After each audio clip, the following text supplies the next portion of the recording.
Buongiorno a tutti, ancora in compagnia del vostro amico Nino Barone. Anche oggi discuteremo di lingua siciliana, però oggi entreremo proprio nelle viscere della lingua.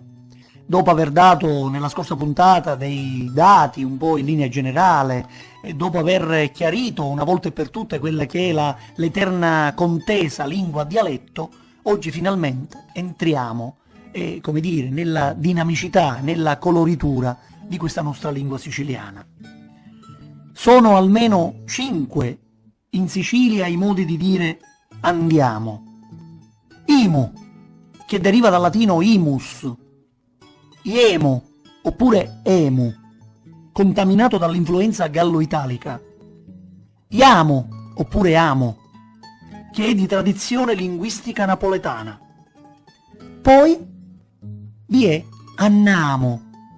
Sapete dove il verbo iri diventa annari in Sicilia? Nel messinese.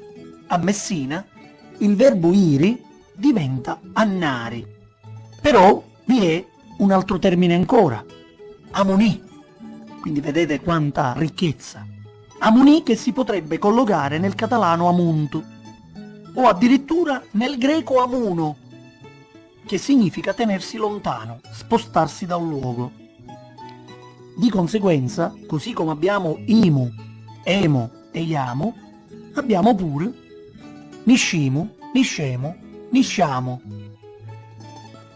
Ancora qualche esempio sull'aggettivo possessivo mio o mia, che varia da zona a zona, avendo così me patri più diffuso nell'area occidentale, mo patri più concentrato nell'area centrale e ma patri più concentrato invece nell'area sud-orientale.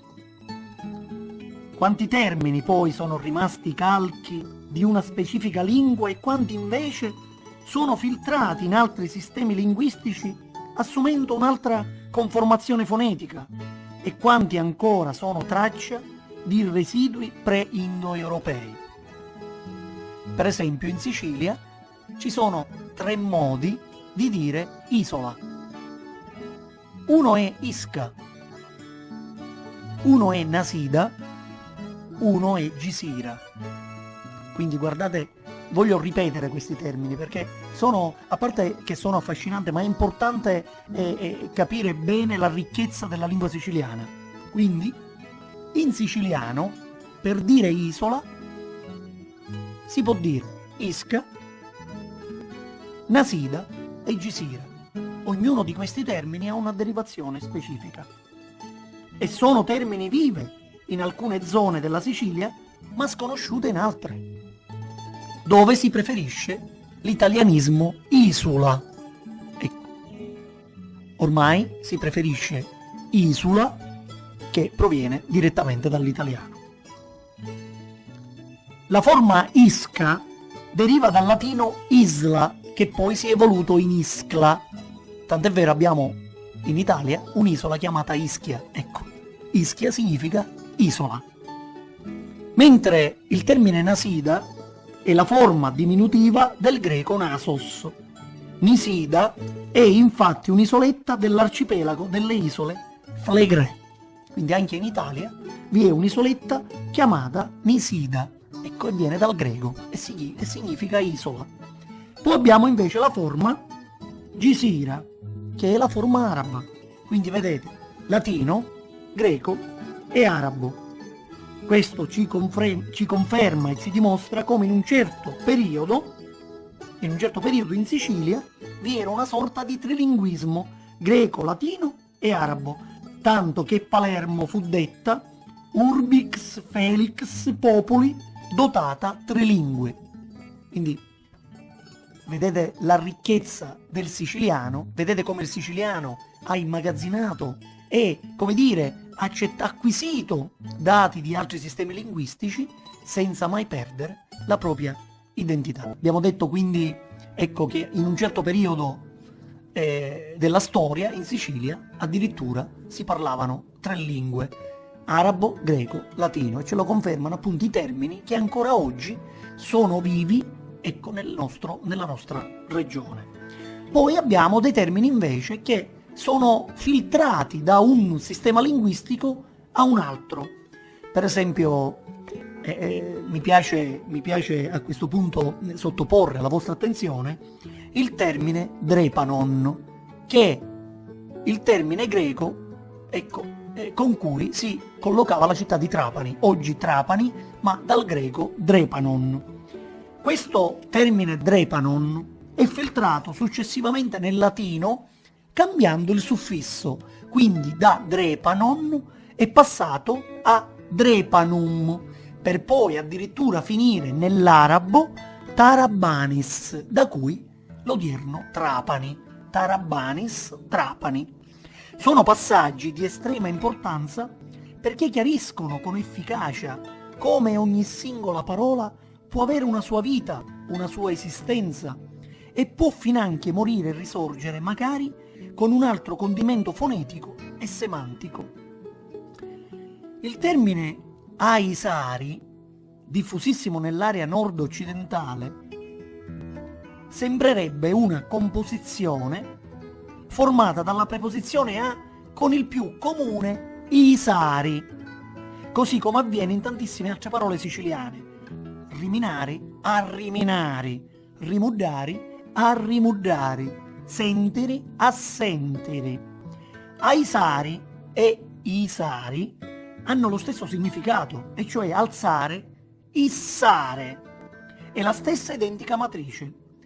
Isari troverebbe riscontro nel gruppo linguistico germanico e più specificatamente nello svedese issa, arrivato a noi, verosimilmente, tramite lo spagnolo izar.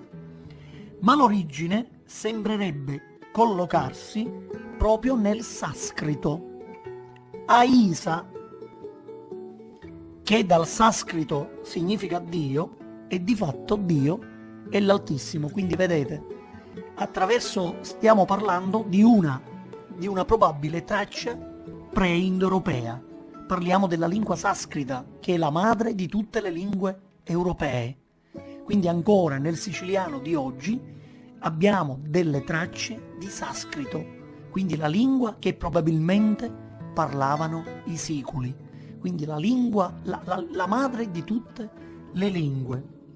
A proposito di sanscrito, abbiamo nel siciliano tantissime, sono circa 200 i termini che fanno riferimento direttamente a questo sistema linguistico antichissimo. Per esempio Nika, per piccola, è quasi certamente una traccia viva di sanscrito, il cui significato in sanscrito era invece basso, corto. Somiglianze grafiche e fonetiche si hanno persino nei termini putra, puledro, che dal sanscrito significa appunto figlio. Addirittura matri, che significa madre, viene dal sanscrito matra. Ecco, vi faccio riferimento solamente a pochi termini, ma ce ne sono tantissimi altri che fanno riferimento appunto al sistema linguistico del sanscrito, che, ripeto, la madre di tutte le lingue. Poi ci sono delle parole, nel siciliano esistono delle parole identiche ma che hanno diversi suffissi. Per esempio Iurnataru e Iurnateri. Dove sta la differenza? Che il suffisso inaru è di origine latina, il suffisso ineri è invece da ricercare nel francese. Prima di concludere voglio sottoporre alla vostra attenzione un suffisso importante che ci viene direttamente dal francese. Quando nel siciliano troviamo il suffisso uni, che solitamente è accrescitivo, tipo scatuluni, ma lo troviamo in senso diminutivo e dichiara origine francese. Vi faccio qualche esempio. Scaluni. Il suffisso in uni è di origine francese perché per scaluni non si intende una cosa grande, ma uno scalino. Sappuni. Anche questo è di origine francese perché non si intende una zappa grandissima, ma è una piccola zappa. Casciuni, per cassetto, vedete? Quindi quando nel siciliano trovate il suffisso uni, però che ha valore diminutivo, e dichiara origine francese.